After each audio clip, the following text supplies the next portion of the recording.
Welcome to the Patient and Family Caregiver Engagement and Patient Safety, our session 3 in the IHI Patient Safety Learning Series. Cover a brief disclosure here. Patricia McGaffigan is a board member of the IPASS Institute, and there are no additional relationships, financial relationships that have been mitigated. Any other concerns about our planners, presenters, or staff for this activity? This activity is eligible for 5 continuing education credits for physicians and nurses and those seeking CPPS recertification. This is through the IHI LMS that which you all have registered for. So please ensure that you follow those instructions. You will also receive additional information in an email from our IHI team shortly. That will be coming from Allie Maynard, who is our Learning Series Associate Program Manager. And my name is Marianne Smith. I'm the Learning Series Program Director. We are both thrilled to welcome you to this program today. We're also joined by Amy Walsh, who's a Project Director with IHI to help us with the chat today. And with that, I'm going to turn us over to Patricia McGaffigan to introduce the rest of our team and take us through the series. Patricia? Thank you, Marianne, Allie, and Amy, for all of your incredible support for this learning series. And welcome everyone on the call. It's always a thrill to see so many who are joining us from around the world. And I know some of you have been with us on the journey of prior portions of this learning series. I serve as your facilitator for this learning series, and my work at IHI encompasses many things related to patient safety. But I'm especially honored to be able to introduce and spotlight the incredible faculty that we have today. Marty Hatley is legendary in his many years of patient advocacy and national and global work to really advance patient safety, and brings incredible insights to our conversation. He is affiliated in so many fronts, and primarily in this role today as one of the integral leaders of Patients for Patient Safety US. And then Janice Yanez and Flora Tena are from Nicholas Children's Hospital, like me, with the love of pediatric care. And I'm so thrilled that they are with us today. They have been really just exemplary in their work on the meaningful engagement of patients and families in their own safety and in creating safety across healthcare writ large. So with that, I'm just curious, I just have a little glitch in being able to move the slides along. So if I could get some assistance, Amy or Allie, from one of you to advance them, that would be great. What we're planning to do today is build upon the foundational work we've done in prior editions of this learning series. We're going to be highlighting the importance of patient and family caregiver engagement as it is more explicitly demonstrated in the National Action Plan for Patient Safety, and for those who are from outside of the US, in the World Health Organization Global Patient Safety Action Plan, as well as lifting up some of the relevance for this work in the Patient Safety Structural Measure. And then we will especially be highlighting and spotlighting the perspectives and great work of our faculty today, and hoping that you'll leave this call with tangible actions to be able to amplify your own progress in patient and family caregiver engagement. On the next slide, I just wanted to reinforce that we'd like to get started with a bit more of a perspective on where you're at and how you're entering into the conversation today. So if we can skip forward to the next 2 slides. Our first question for polling is a question that we've been actually asking for all of the prior sessions in this series. And we're inviting you to share what your familiarity is with the Safer Together organizational assessment for patient safety. Now, some of you may be here for the first time, and we are incredibly grateful. Many of you will have heard a little bit more about the National Action Plan, and we know, particularly like our colleagues from Nicholas Children's, that several of you are using it. So if you might take a second to just let us know what your starting point is on the organizational assessment, that'd be wonderful.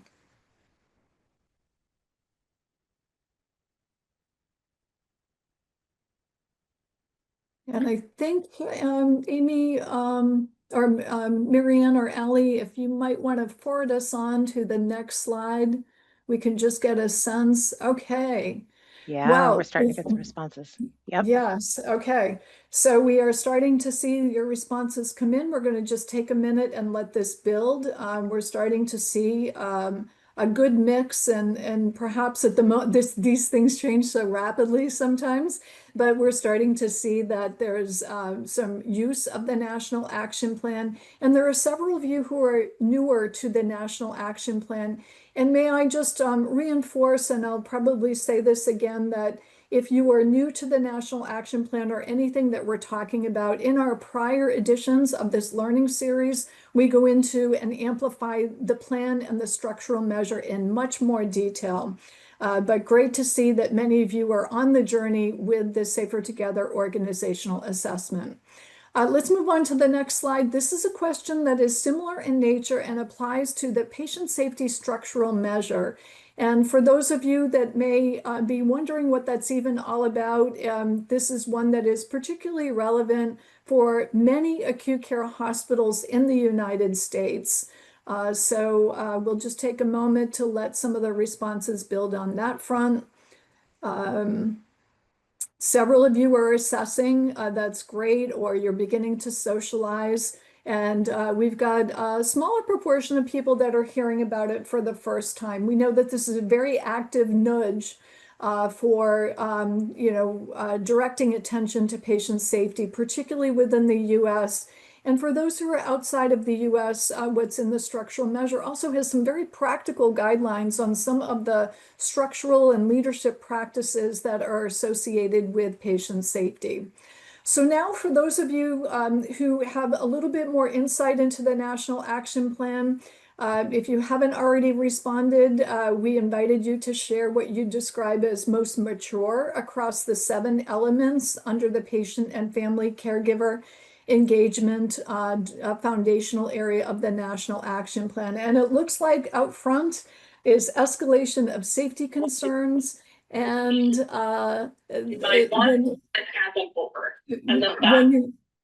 when you rate your maturity, it looks like that escalation of safety concerns that involve patients and families is on the leading edge. And then if we move on to the next slide, a little bit of input on areas that are least mature.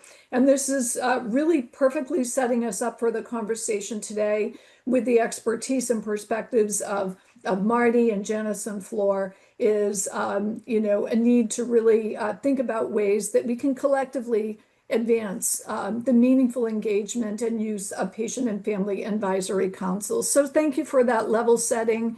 And we'll move on now to just spend a moment for those, again, of you who are newer to the conversations. I'm going to highlight the National Action Plan and patient safety structural measure elements that are of relevance to this conversation. The National Action Plan to Advance Patient Safety was released in 2020. There is a focus on 4 foundational and interdependent domains for practices that really help fortify the foundations for safety to be realized in any organization. And this attention and focus is meant not to take away from any of the specific practices that are associated with clinical excellence and safety, such as how we manage and mitigate the risk of healthcare acquired infections, for example. But again, these are some of the broader practices that were created with the collaboration of 27 national organizations in this country. The 4 foundational domains we lift up in each segment of this learning series, and we again are landing on patient and family caregiver engagement today. I do want to also emphasize that the World Health Organization's Global Patient Safety Action Plan is very similar, again, in nature to amplifying these foundational areas of focus that are essential for safety. If we move on to the next slide, what you can see is that there are 5 specific recommendations that the National Steering Committee for Patient Safety created around patient and family caregiver engagement. The first being to establish competencies for everyone working in healthcare about what's necessary to realize meaningful engagement of patients and family caregivers, engaging patient and family caregivers in the co-production of care, and including them in leadership, governance, and safety improvement efforts, inclusive of and that go beyond patient and family advisory committees, ensuring that this engagement is equitable in nature for everyone, and promoting a culture of trust and respect. And what I would say is the important recognition of how integral patients and family caregivers are to helping us realize healthcare system safety. On the next slide, what you'll also see is that the organizational assessment tool that we asked you about just a few moments ago addresses these seven elements that specifically fall under the patient and family caregiver foundational area. And as you use the assessment, and many of you are exploring or have already conducted an organization-wide assessment of safety using this tool, you'll see that for each of the seven elements in the patient and family caregiver engagement, and this is similar across the other three foundational areas, by the way, is a scoring matrix that we encourage you to bring a diverse group of colleagues together, including executive sponsorship, to rate where your organization currently stands. On the far left-hand side of this rubric, you'll see that the practices are a little bit less mature. You may not have a patient or family advisory committee in your organization, and that would be a score of 0. However, as the work in the meaningful engagement of patient and family advisory committees and their representation in quality and safety committees and more increases, the scores that you would give yourself are higher as part of that self-assessment. And again, there are rows that are similar to this for the other 6 elements beyond patient and family advisory councils and patient engagement in the governance and oversight of safety. On the next slide is another view of what the scoring might look like. And this is by all means a total eye chart. You will get all of these slides, so you'll be able to see in more detail. And this is also illustrated in the organizational self-assessment tool and in the online assessment that you can take. But you can see that for every level on the left-hand side of maturity, whether it's beginning or whether you're making progress, whether you're more significantly advanced or really at that exemplary level, that there are always ideas for ways that you can continuously improve this work. And I know that what we all bring to the spirit of the conversation today is the clear recognition that safety is a real-time property, and that means that the work doesn't ever end, that it's ongoing work. But these are all suggestions for ideas and ways that you can consider amplifying your scores across the domain, the foundational areas, I should say, of patient and family caregiver engagement. Now let's move on to the next slide and just speak for a couple of minutes about the patient safety structural measure. And we know for many, particularly in acute care hospitals in the United States, that's one of the very important reasons why you're joining this learning series. This is a measure that on the next slide is if we can just nudge it along a little bit, thank you. This measure has 5 domains. And for those from outside of the United States, the CMS is the Center for Medicare and Medicaid Services. And this is a body that kind of helps shape what healthcare needs to look like and what healthcare should be measuring itself against. And there's a pretty significant reimbursement component for healthcare organizations in this space. So this was an important development in the landscape of patient safety within the United States, because this measure went into effect in January of this year, and the first reporting period continues through December. Organizations that fall under the criteria for this measure, again, which are most acute care hospitals in the United States, will report next spring on the degree to which they believe their practices align with what's illustrated in the patient safety structural measure. Organizations are obligated to report. Their scores will be available on a public website, the Hospital Care Compare website. And sites that are obligated to report but choose not to will face some reductions in their Medicare reimbursement. So this is something that many of our organizations in the United States are paying very close attention to and working on. And again, a lot of these practices have global relevance. 2 of the 5 domains of the structural measure have implications for what we're talking about today with patient and family caregiver engagement.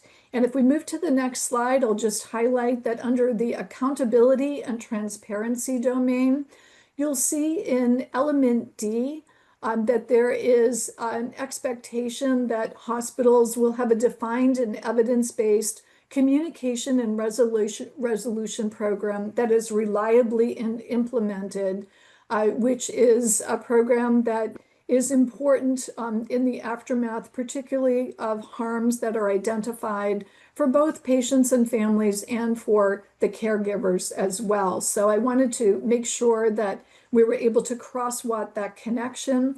And then on my final slide, what I'd like to do is just lift up the domain of patient and family engagement. And you're going to hear some really special and nicely correlated threading in the messages of our faculty today around whether or not patient and family advisory committees are in place and whether they are very meaningfully working on safety, whether the PFAC is diverse and representative of the groups that are served, and other elements that address whether patients have comprehensive access to and are encouraged to be engaged in their medical records and portals in ways that are understandable and matter to them and that promote two-way communication, whether patients and family members are included in patient safety events and issues, and also whether or not we are recognizing the family or designated caregiver support as essential members of a safe care team, and whether they are meaningfully engaged in activities that will advance safety. So with that, what I'd like to do is hand it over now to, the final slide here is just showing the crosswalk between the patient safety structural measure and the patient and family caregiver engagement foundational area of the National Action Plan. And you will see that in the second column from the left, all of these are highlighted in green, which means that there is a direct crosswalk between what's in the National Action Plan and the patient safety structural measure. And that's really a very good signal for how important it is to consider using the organizational self-assessment to help you on your journey to advance safety. Now, I am ready to introduce Marty Hatley again, who has just made some magnificent contributions over many years of his work leading and advocating for patient and family caregiver engagement in safety for their own care and in the design of healthcare systems that are more safe. Thank you. Thank you, Patricia. I just turned my timer too, because I get excited about this content. I can go very, very long. So welcome, everybody. I'm really excited to be here. You've got a great presentation following me from a hospital that is really stepping up in its safety work, including patients and family engagement. And this is exciting to me because this has been a lagging indicator. I mean, it's of all the domains in the PSSM and frankly, the self-assessment tool, this is the one where our measurement shows that hospitals kind of are they struggle sometimes with it, but they also just, it's harder to work into the workflow sometimes than other things. So what I'm going to do today is just give you some ideas about how you can accomplish those goals, working it into your improvement work, using it to improve safety and quality. And I'm going to do that through stories that hopefully will tee up Flora and Janice to tell us what they're doing. Next slide, please. If somebody can advance my slides, that would be great. Okay, MedStar Franklin Square. Sam Moskowitz was the CEO. He asked me to help him build a PFAC, and he said, I had a PFAC at my last hospital. It was boring. It gave us nothing. People were too nice. They didn't kick our tires. So I want you to find people that are going to really kick our tires and bring them in because I want them focused really on safety. And my part is going to be, I'm going to make this report directly to my board so that it gets high visibility in my organization and no one can ignore this resource that you're about to build for us.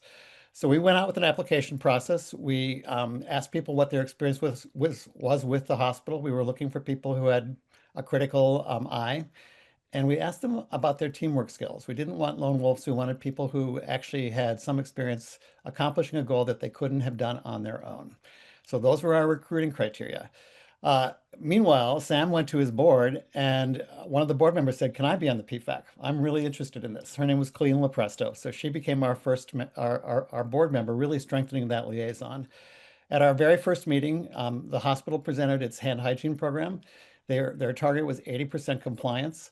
One of the PFAC members said, "Why isn't your target zero? Why isn't it zero non-compliance, complete 100% compliance?" Colleen heard it and she said, "I'm going to take this to the board." Next slide.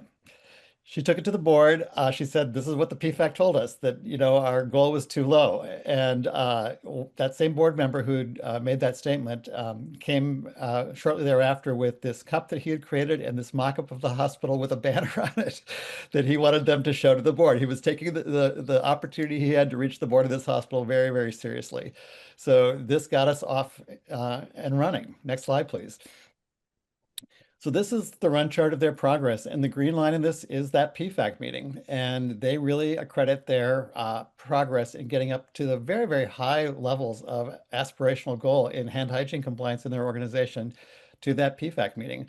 When we went back to visit them a few months after this went forward, the response from Sam was, "They kicked our butt." That's what they did. They kicked our butt and they got us into gear. And oh, by the way, this is helping me recruit better nurses. I'm in a very competitive market and nurses want to come to work here because we're getting a lot of publicity for this work.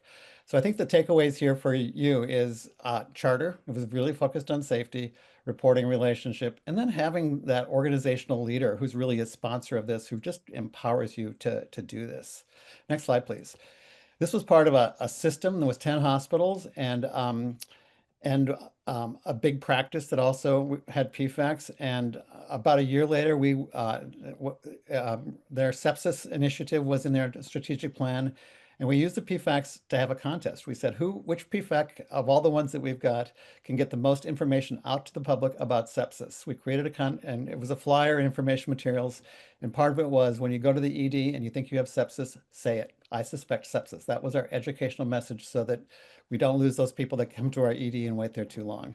So just an example again of how once you build this infrastructure, you could use it in a lot of creative ways that are tied to your own strategies. Next slide, please.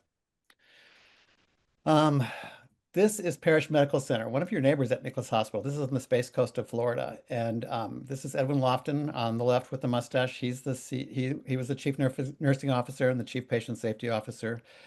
And he recruited people for his PFAC members from his grievance database. He also wanted people to come in who had experiences that weren't ideal. And he would sit down with every one of them that had a grievance, and he would screen. He would screen for the various things, but basically for the right people, he'd say, "You can help us. I want you to come on our PFAC. I want you to help us do things." And this is a picture. This is his conference room. He had pictures there of people who we'd lost to medical error. And the man in the white is one of my partners. He was there doing a site visit with me. And unbeknownst to anyone, the picture of his son, Josh, was on that bulletin board.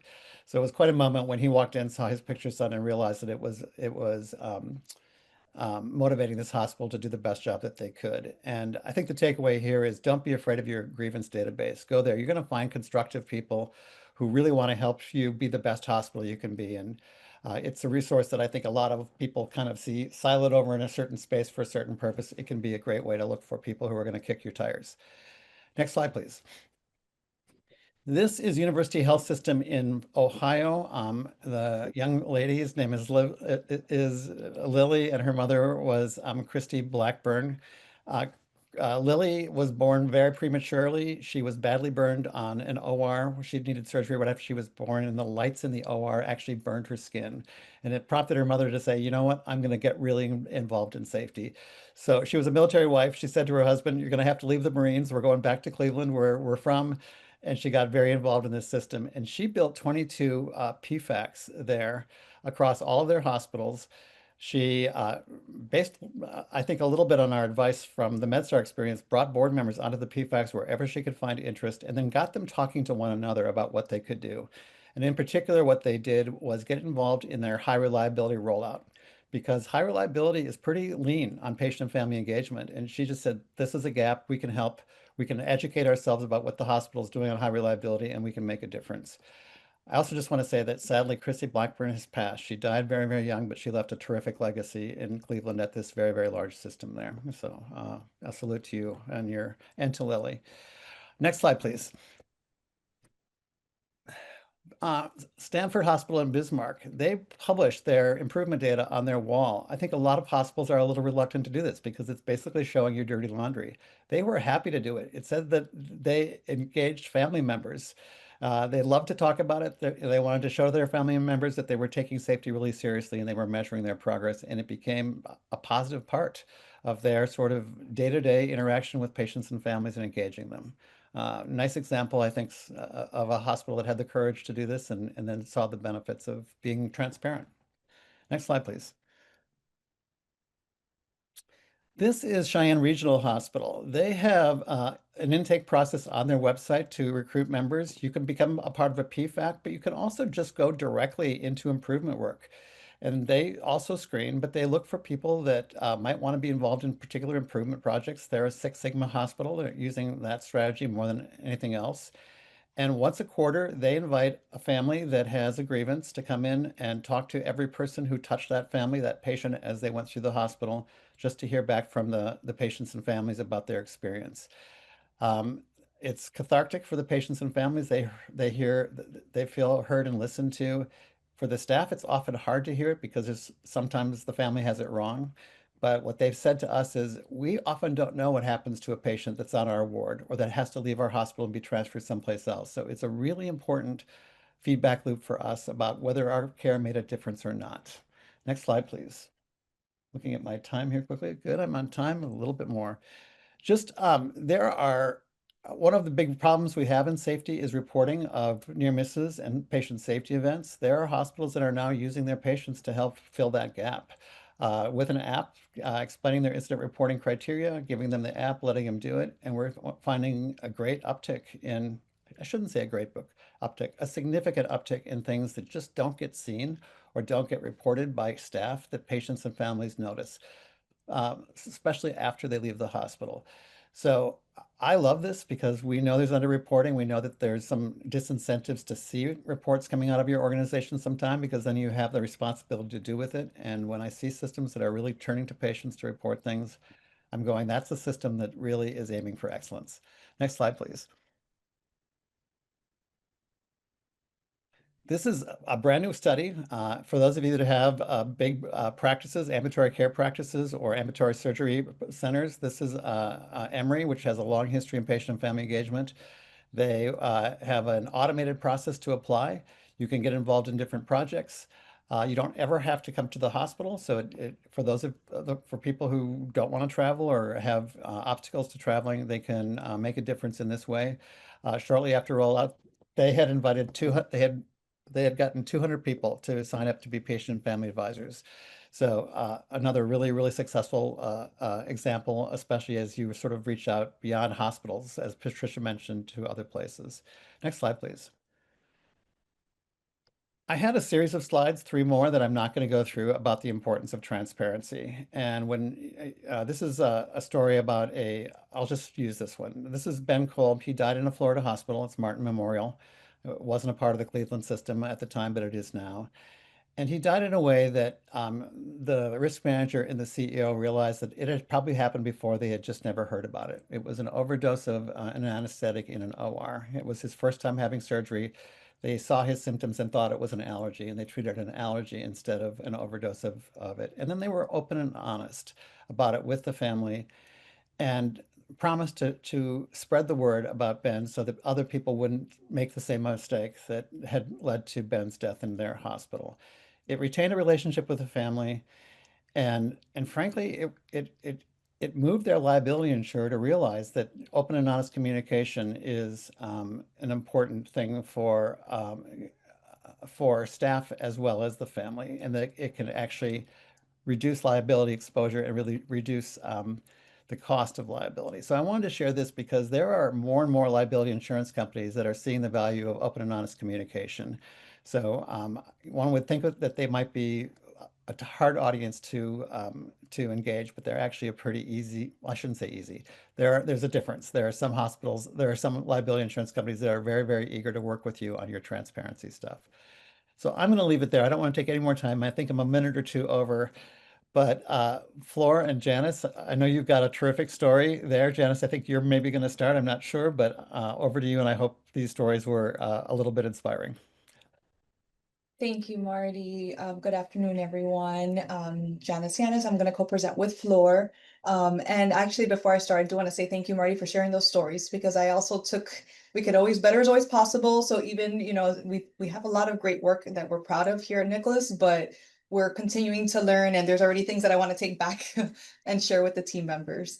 So I'm going to go ahead and start and share a little bit about the pediatric lens, like what we learned in our journey with the National Action Plan to Advance Patient Safety, and what you can apply.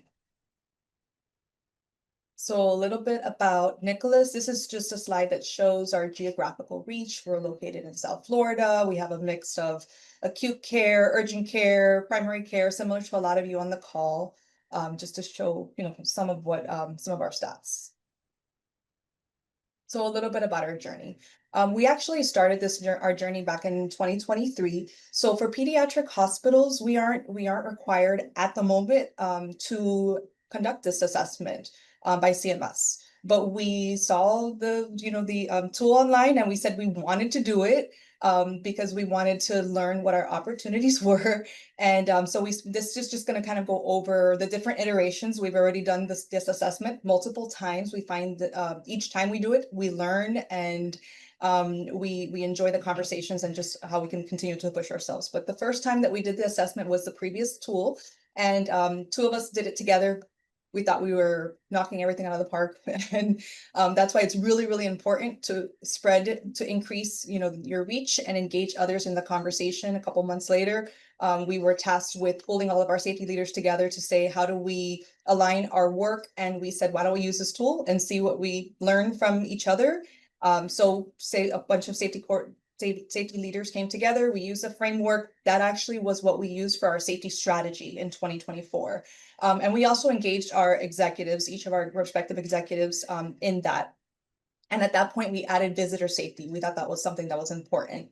And then afterwards, earlier this year with the new rollout of the tool, we said, let's increase our reach. So we actually put out a feeler and said, who's interested in joining? We invited a bunch of our safety leaders and or different key leaders across the institution. 70 people signed up, and we had such a great conversation.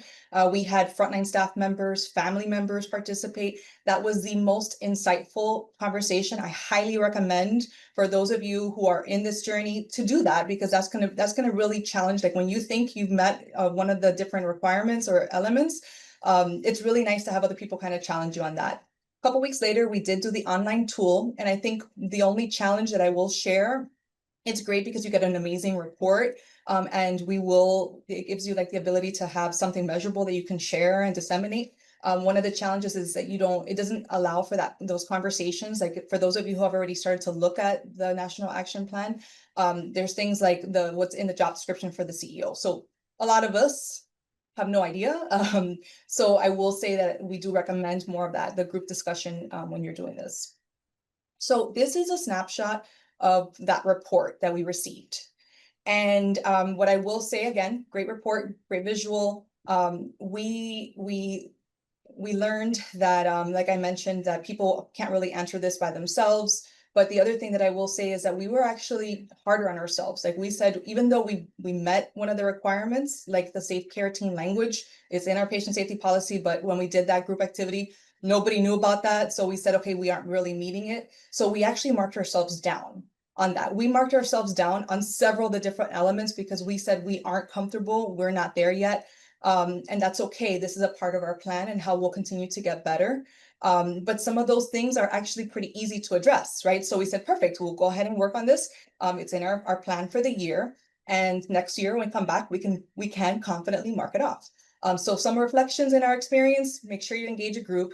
When a team member says that we meet an element, validate how, and then don't skip ahead. So otherwise you end up with that safety Jenga where you have a bunch of holes and you don't have a solid foundation.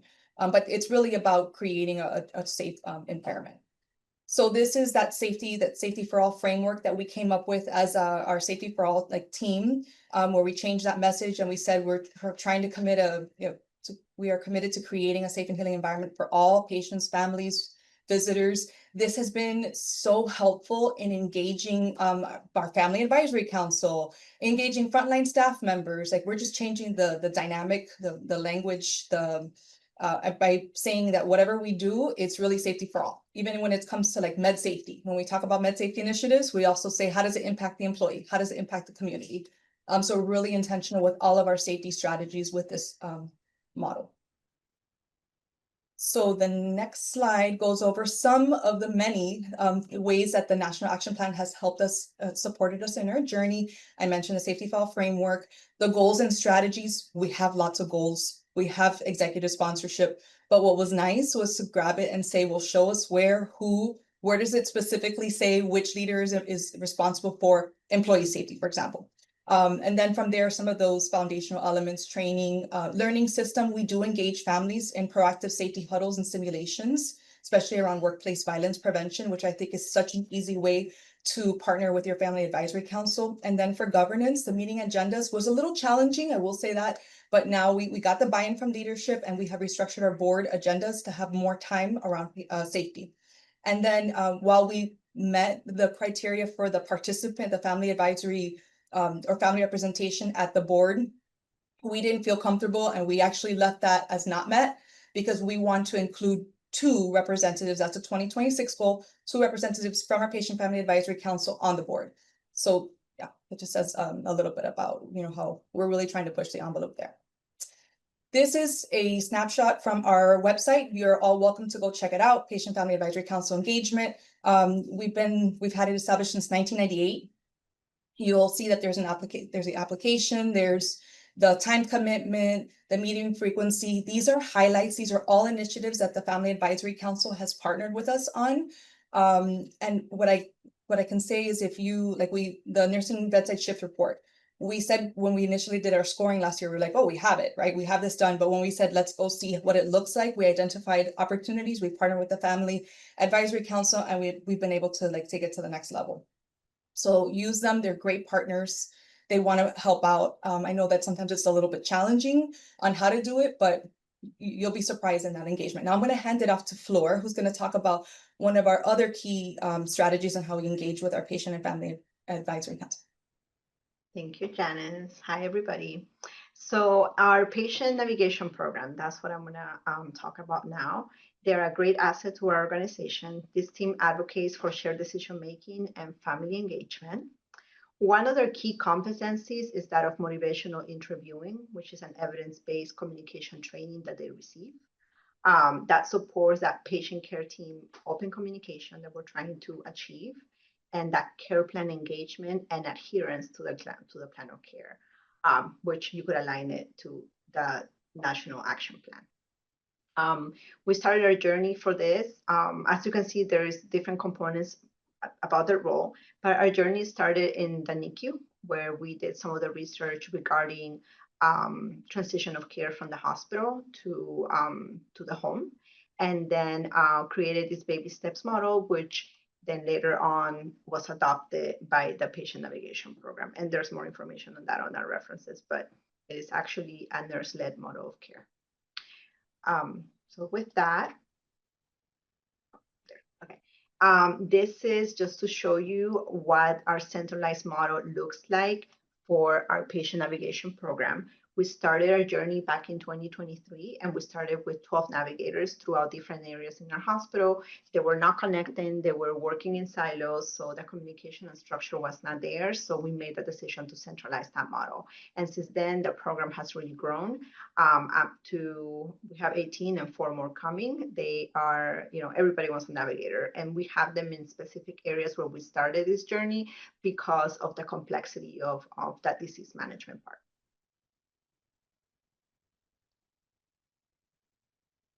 Sorry, whenever I click, it takes a little bit, it's a little delay. So all of our programs have seen great outcomes, great patient outcomes, but I have an example here for our diabetes navigator. Basically, our navigator has been able to follow these patients through the whole continuum of care from the minute they get diagnosed with onset, child diabetes, up to when they get discharged home, and then even after that. We have had great success with it. We've been able to accomplish 0 unplanned readmissions for new onset diabetes patients for 2024. And so far for 2025, we have 0. So that has greatly decreased that unplanned readmission rate that we were seeing under our endocrinology specialty. And that's just one example. Every time we speak about our patient navigation program here from Nicholas, we get the questions of how do you advocate for these resources, right? What do I do to try to implement this at my institution? So I put together a few tips here on what is it that you could do to try to push this forward and implement it where you're at. But I wanted to just highlight 2 quick ones. Executive support, that is key. You need executive sponsorship. Who's your champion, right? Who's going to help you advocate for these resources at a higher level? And then you could tie that to our national action plan, right? Our goals, or your system-wide goals, for example. The other one is ROI, right? What's the return on investment? These are positions that, we don't bill for, right? They're there to support families. So know your metrics, know what's going on. Like you saw the example from the diabetes navigator, know what's going on in your space. And then other tips here. I'm not going to go through all of them, but we could talk about this for hours. However, we're open to, stay connected with people. And if anybody wants to reach out, please feel free to do so. And Janice, I think the next slide is yours. Oh, I advanced too fast. I'm sorry about that. There we go. Yeah. So this is actually our last slide. We just wanted to show some examples that we for the code design with the Patient Family Advisory Council. So if you go to that QR code, you can actually see we have hack prevention videos that are trilingual that we developed in partnership with our Patient Family Advisory Council. We also have our shared code of conduct. The Family Advisory Council said it was important that we use that language, and they're actually very supportive of all of our workforce safety, workplace violence type of strategies. We approached it from that safety for all lens.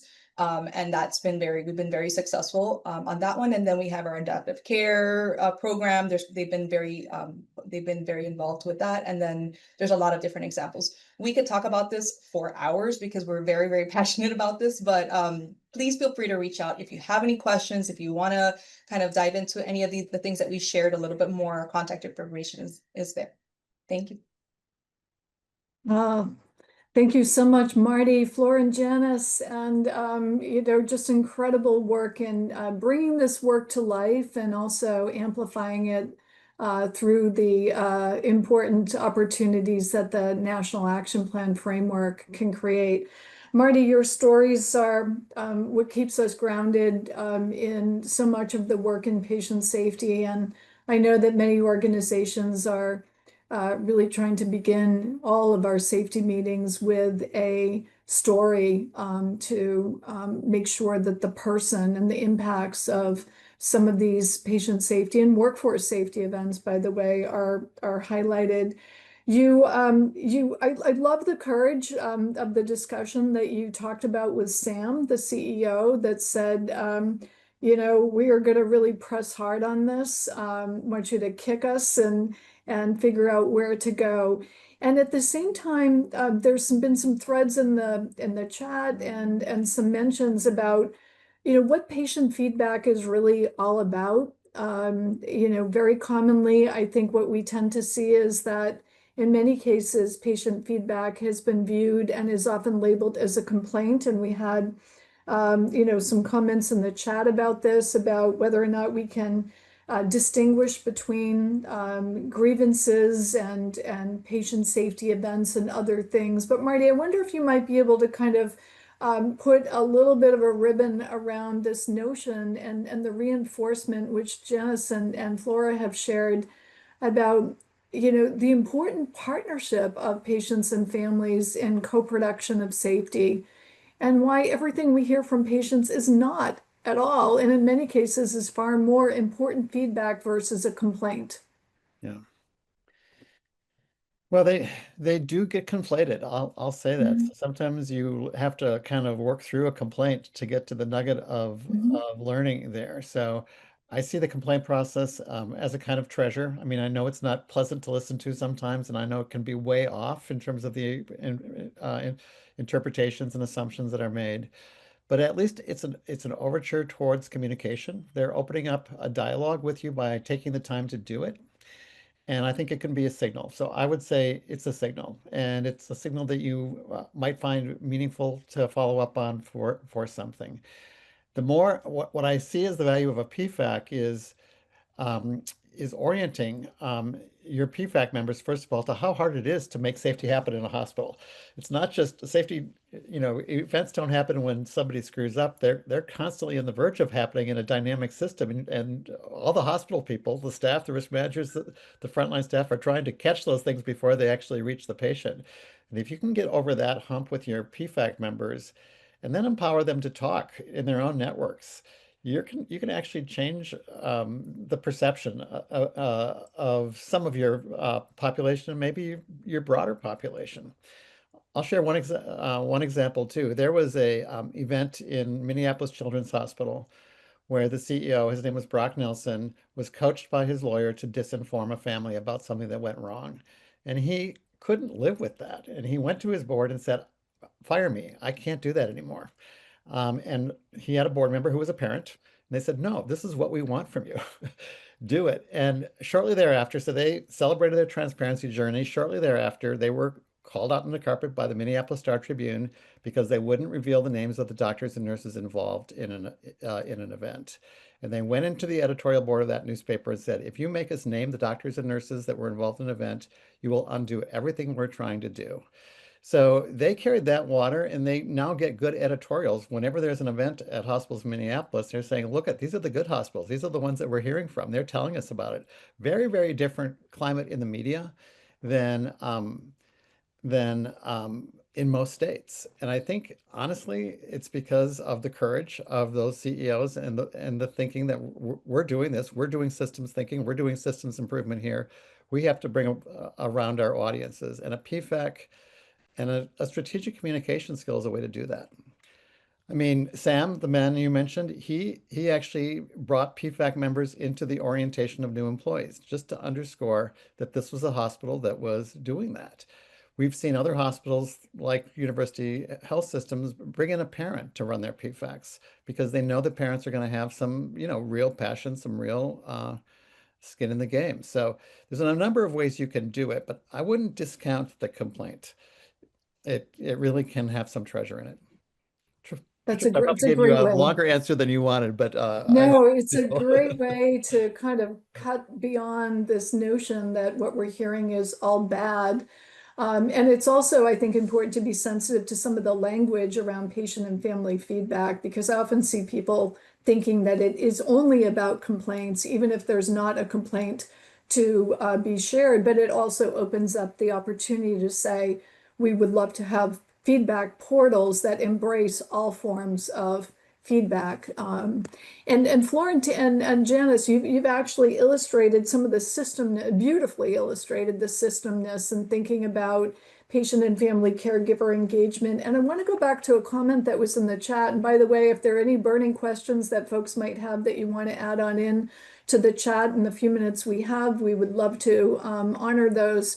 But I want to go back to this notion that somebody mentioned about how do we get executive buy-in on some of the recommendations from the National Action Plan. And I think on one of the slides near the end, Flora, I think you might have been talking about this. You wished you could go through all of the areas. You highlighted executive engagement, you highlighted ROI. I'm curious if you might want to reflect a little bit more deeply on this buy-in from executives. And I know it's not just at the recommendation point, because you had executives engaged in this whole journey of using the National Action Plan. So perhaps you might want to lift up a few reflections on that front. So, yeah, so definitely executive sponsorship is required from the very beginning. So we tried in our institution, what we tried to do was align it to our system-wide goal. One of our system-wide goals, right, which we usually do this every 2 years, was to be able to reach out and provide for complex populations and complex care. So the way we pitched, right, our navigator positions and the structure that we were trying to build here was with that in mind, right? We are aligning it to something that we've committed to, that we want to reach, right? So I think that finding that executive sponsorship and aligning it to that made a huge impact. Our most committed member was our CNO. Our CNO was like, this is what if we want to offer that complex care, that seamless transition of care for our patients and families, we need to have a team that's going to support that. And in turn, you have, right, the great outcomes that we've seen throughout different specialties and where they have navigators, and you see the ROI in it, and it will pay off in the long run. And Janice, I think you also had kind of like the same experience. Sure, and I can say with the National Action Plan, it wasn't easy because some people were in denial and they said we meet the standards. So it really took, getting the testimonies from the frontline staff to say, no, this is not in this area, or we really can't speak to it, so we don't feel comfortable. What I do, I kind of, will socialize. If I'm going to have a difficult conversation with the executive team members, I'm sure many of you do the same thing. You'll go ahead and start, talking to different executives, getting the reactions, like the litmus, seeing where they are, and then getting their input, incorporating it when you go back and share the feedback, tying it to the why for sure. I think that in itself just helps getting buy-in, letting them trip. I say, like, you're tripping over the truth. You can't deny that we have opportunities. But some of those conversations happen like separately too. Like, it's just knowing your people, and that the presentation in itself, showing the data, you're going to have people who say it's not a big deal, and you're going to have some people that say it's a lie. So you just have to know, like, I've literally told different executives, who's going to have an issue with this? Okay, so I'm going to make sure to have like my talking points ready, or address it, or have my whatever information to kind of like back it up. But that's the challenge. But at least for us, our executives are like super bought into everything that we do, which is amazing. With the safety, like, we got their buy-in, we did our work. So it makes it a lot easier at this point to be able to go and say, we're gonna do board executive rounding. Absolutely. Before you know it, they're already scheduling it before I could even share what that means. Right. So that's amazing. It just makes it a little easier. But I don't know if that answers the question.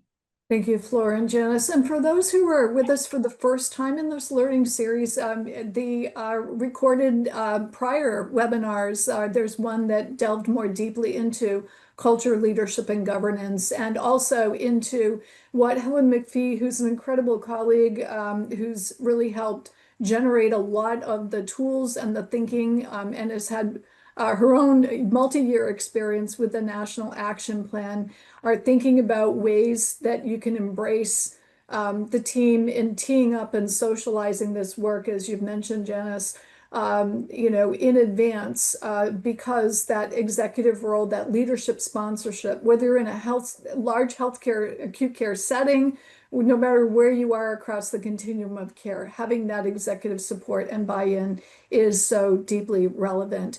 And one of the things, that we've really been trying to emphasize in our conversations is that these assessment processes allow us to gain insight and open up those conversations we never had, such as you've heard before. We'd never really had safety written into the job descriptions of all of the senior leaders in the organizations and more. And it's such a pivotal point in order for all of the work of safety to continue to unfold. So thank you for that. For the IHI team, I just want to check in to see if there are any other questions or areas that have come up. I'm going to, I think I might have seen something. Thank you, Amy, for dropping in more about the assessment tool. And in the meantime, Marty, Flora, and Janice, I'm curious if you might want to add some of your final reflections on the National Action Plan, the relevance of it to your work, or for any other perspectives and things that I wish I said when I had a chance, but would love to leave with this amazing group of very active learners that are joining us today. Marty, what's on your mind? Well, I'm really impressed by Nicholas Children's too, because there are organizations out there that are already kind of coaching hospitals. Some of you may have heard of them on what's the minimum you have to do to be able to say yes to those attestations in the structural measure. And it's really refreshing and important, I think, to see a hospital like yours just step up and go, you know what, we're going to embrace the intent of this. We're going to try to really earn this. The only other thing I would add, I think we didn't really hit on it, is the importance of a charter. And I see it as a risk management tool. It gives guidance to the PFAC.